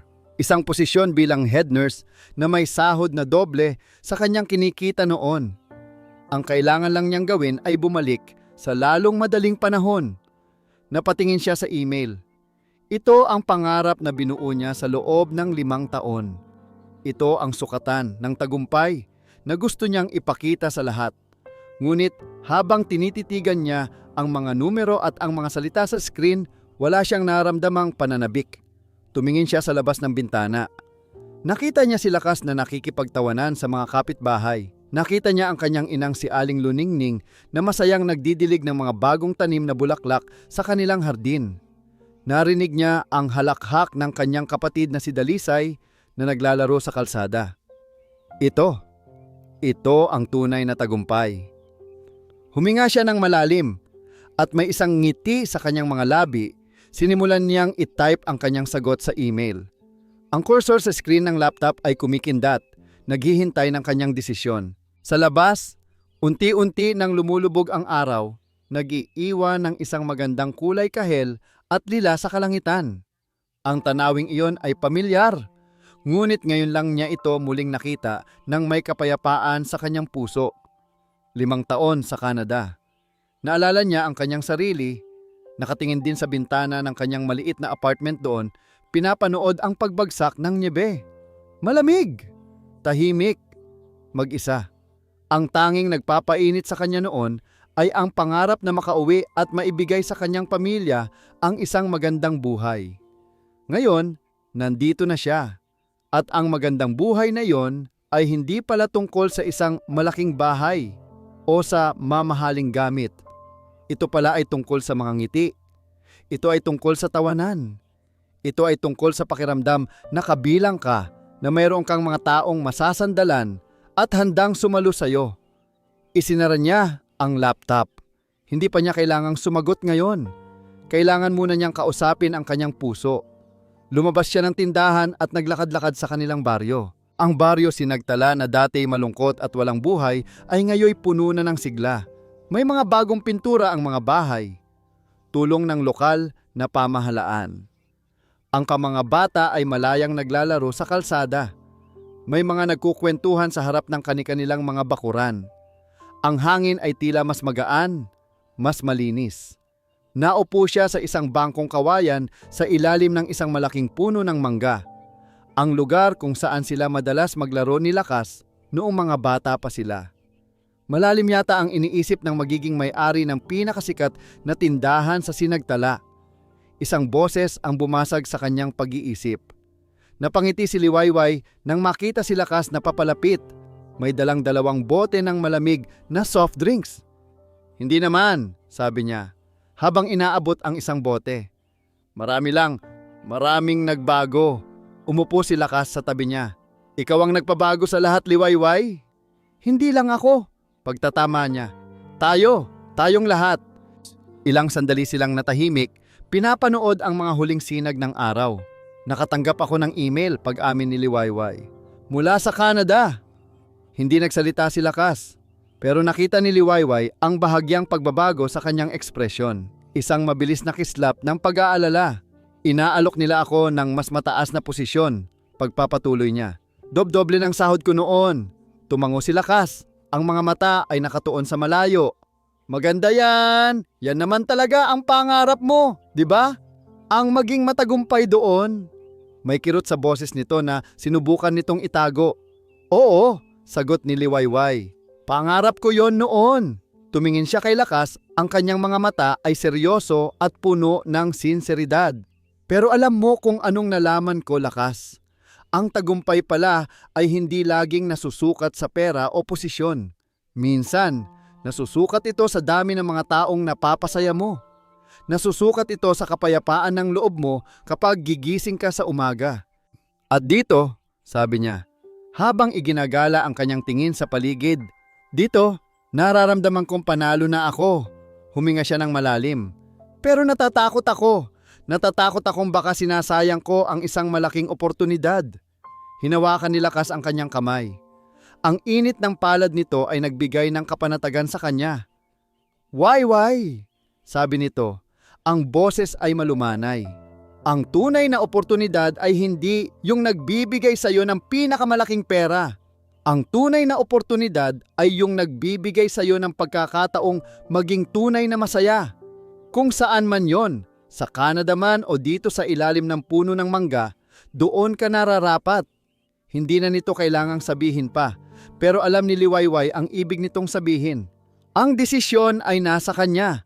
At saan man siya magpunta, igagalang nito iyon. Nang gabing iyon, bago matulog, nilapitan niya ang kanyang ina na nag-aayos ng mga bulaklak sa florera. Nay, simula niya. Alam ko na anak, putol ni Aling Luningning. May isang maunawaing nangiti sa kanyang mga labi. Narinig ko ang alok sa'yo. Ano man ang maging desisyon mo, susuportahan kita. Ang mahalaga lang sa akin ay kung saan ka tunay na masaya. Niyakap ni Liwayway ang kanyang ina. Salamat po, Nay. Pero kung ako ang tatanungin mo, dagdag ng ina habang magkayakap sila, mas masaya ang bahay na to kapag nandito ka. Ang mga salitang iyon, kasama ng mga sinabi ni Lakas, ang nagbigay linaw sa lahat. Bumalik si Liwayway sa kanyang laptop.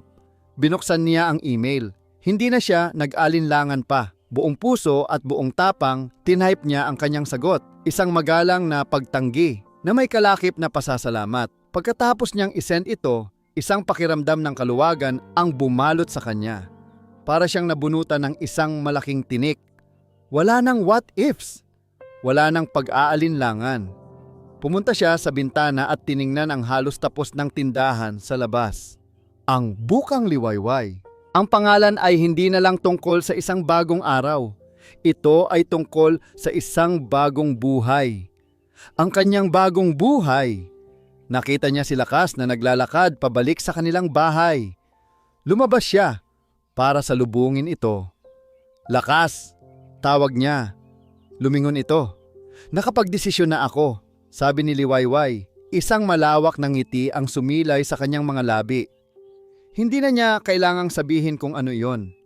Nakita na ni Lakas ang sagot sa kanyang mga mata. Isang ngiti rin ang gumuhit sa labi ni Lakas. Lumapit ito at hinawakan ang kanyang mga kamay. Magkasama silang tumayo roon. Sa ilalim ng mga bituin, nakatingin sa kanilang pangarap na malapit ng matupad. Welcome home, Wayway! Bulong ni Lakas. I'm home! Sagot ni Liwayway. At sa pagkakataong ito, alam niyang totoo na. Makalipas ang 2 buwan, ang hangin sa baryo Sinagtala ay puno ng amoy ng bagong lutong pagkain, ng halakhak at ng musika. Ang buong baryo ay tila nagdiriwang ng isang pista. May mga makukulay na banderitas na nakasabit sa bawat poste. Ang mga mesa ay nakahilera sa kalsada, puno ng iba't ibang pagkain na dala ng bawat pamilya. Sa sentro ng lahat ng kasiyahan ay nakatayo ang isang bagong-bago at bagong pinturang gusali. Sa itaas nito, isang malaking karatula na gawa sa kahoy ang nakasulat sa magandang pagkakalilok, Bukang Liwayway Sari-Sari and Kainan. Ito ang araw ng grand opening. Ito ang araw ng kanilang tagumpay. Nakatayo si Liwayway sa likod ng counter ng kanilang tindahan. Suot ang isang simpleng bestida at isang apron. Sa tabi niya, abala si Lakas sa pag-aayos ng mga bote ng soft drinks sa palamigan. Ang kanilang mga galaw ay sabay, tila sanay na sa presensya ng isa't isa. Mula sa counter, tanaw ni Liwayway ang buong eksena. Nakita niya ang kanyang nanay Luningning, na ngayon ay malusog na at laging nakangiti. Masayang nakikipagkwentuhan sa mga kumari nito habang naghahain ng kaldereta sa mga bisita. Nakita niya ang kanyang kapatid na si Dalisay, nakasama ang mga kaibigan nito. Tumatakbo at naglalaro. Ang mga pisngi ay puno ng tsokolate mula sa cake. Ang tindahan ay puno ng mga tao. Ang ilan ay bumibili ng sukat toyo. Ang ilan ay kumakain sa munting kainan. Ang lahat ay masaya. Ang Bukang Liwayway ay hindi lang isang negosyo. Ito ay naging puso ng kanilang komunidad. Isang lugar kung saan sila nagkakaisa. Okay ka lang? Tanong ni Lakas, napansin ang pananahimik ni Liwayway. Ngumiti si Liwayway at tumango. Higit pa sa okay, sagot niya. Iniisip ko lang kung gaano kabilis magbago ang lahat dahil may isang taong matapang na nagdesisyong baguhin ito, sabi ni Lakas. Kinindatan siya. Isang matandang lalaki ang lumapit sa counter. Pabili nga ng 1 kilong bigas, ineng, at 1 kaha ng posporo. Sige po, tatang. Masayang sagot ni Liwayway. Habang inilalagay niya ang bigas sa supot, nagsalita ang matanda. Alam mo, Liwayway, malaking tulong itong tindahan ninyo. Dati, kailangan pa naming maglakad hanggang bayan para lang makamura. O kaya ay mabaon sa utang kay Gardo. Ngayon, nandito na lang. At higit sa lahat, ang nagpapatakbo ay isa sa amin. Ang mga salitang iyon ay mas matamis pa sa anumang papuri na natanggap niya sa buong buhay niya. Maya-maya tinawag sila ni Aling Luningning. Oras na para sa munting programa. Kinuha ni Lakas ang isang mikropono. Isang magandang hapon po sa inyong lahat, bati niya. Nagpalakpakan ang mga tao. Maraming salamat po sa pagdalo ninyo sa aming munting salo-salo para sa pagbubukas ng Bukang Liwayway. Pagkatapos ng maikling pasasalamat ni Lakas, si Liwayway naman ang tinawag. Medyo kinakabahan pero puno ng saya, humarap siya sa kanyang mga kababaryo. Hindi ko na po ito patatagalin. Simula niya. Gusto ko lang pong sabihin na ang tindahang ito ay hindi lang sa aming pamilya. Ito po ay para sa ating lahat. Iginagala niya ang kanyang tingin sa mga pamilyar na mukha. Nung umuwi po ako, ang dala ko ay pera. Akala ko, iyon ang sagot sa lahat ng problema. Pero natutunan ko po dito sa Sinagtala, sa tulong ninyong lahat, na ang tunay na yaman ay hindi ang perang iniipon sa malayo, kundi ang mga butil ng pag-asang itinatanim mo sa iyong sariling lupang tinubuan. Ang Bukang Liwayway po ay hindi lang isang tindahan. Ito po ang ating pag-asa. Ito ang patunay na kapag tayo ay nagkakaisa, walang imposible. Maraming salamat po sa inyo. Isang masigabong palakpakan ang sumalubong sa kanyang mga salita. Bumaba siya sa munting entablado at sinalubong siya ng isang mahigpit na yakap mula kay Lakas at sa kanyang pamilya. Nagsimula na ang sayawan. Hinila ni Lakas si Liwayway sa gitna at isinayaw ito sa saliw ng isang matamis na kundiman. "Sigurado ka na ba talaga dito?" tanong ni Lakas habang sila'y nagsasayaw. Walang aircon, walang snow, walang dobleng sahod. Ngumiti si Liwayway at isinandal ang kanyang ulo sa dibdib ni Lakas. Narinig niya ang tibok ng puso nito, isang tibok na kasing tatag at kasing pamilyar ng kanilang baryo. "Ang yaman ko ay hindi na pera, Lakas," bulong niya. "Ang yaman ko ay ang pamilya ko, ang komunidad na ito. At ikaw!" Tumingala siya at tinitigan ito sa mata. "Dito ang tahanan ko, dito ako tunay na mayaman." At sa ilalim ng papalubog na araw, sa gitna ng tawanan at musika, sa puso ng isang baryong muling nabuhayan ng pag-asa, natagpuan ni Liwayway ang kanyang tunay na Bukang Liwayway. Hindi ito isang lugar o isang negosyo. Ito ay isang pakiramdam. Ang pakiramdam ng pagiging tunay na nakauwi. At dito po nagtatapos ang kwento ni Liwayway. Isang kwento ng pagbabalik, pagharap sa katotohanan, at pagtuklas sa tunay na kahulugan ng kayamanan. Madalas, sa ating paghahanap ng magandang kinabukasan sa malayong lugar, nakakalimutan nating ang pinakamahalagang kayamanan ay nasa ating pinagmulan, ang ating pamilya, ang ating komunidad, at ang pagmamahal na siyang tunay na nagpapatibay sa atin sa anumang hamon ng buhay. Ang tunay na tagumpay ay hindi nasusukat sa dami ng pera sa bangko, kundi sa dami ng buhay na ating nabago at sa kapayapaang ating natatagpuan sa sarili nating tahanan. Mula po sa kaibuturan ng aming puso, kami ay nagpapasalamat sa inyong walang sawang pagsubaybay sa kwento ni Liwayway at Lakas. Sana po ay may napulot kayong aral at inspirasyon sa kanilang paglalakbay. Ano po ang masasabi ninyo sa kanilang kwento? Nais po naming marinig ang inyong mga komento. At kung meron po kayong gustong marinig na kwento sa susunod, kwento man ng pag-ibig na may kababalaghan o isang kwento ng pamilya na may halong komedya, huwag po kayong mag-atubiling i-comment sa ibaba. Ang inyong boses ay mahalaga sa amin. Hindi dito nagtatapos ang ating paglalakbay. Marami pa pong kwentong kasing ganda at mas puno ng aral dito sa aming channel. Kung nagustuhan nyo ang kwentong ito, i-like, i-share sa pamilya at mga kaibigan at mag-subscribe na rin para lagi kayong updated sa mga susunod pa naming kwento. I-click nyo ang notification bell para kayo ang unang makarinig kapag may bago kaming upload. Muli, ako po ang inyong lingkod. Laging handang magbahagi ng mga kwentong pupukaw sa inyong mga damdamin. Pagpalain po kayo ng Panginoon, kayo at ang inyong buong pamilya. Hanggang sa muli.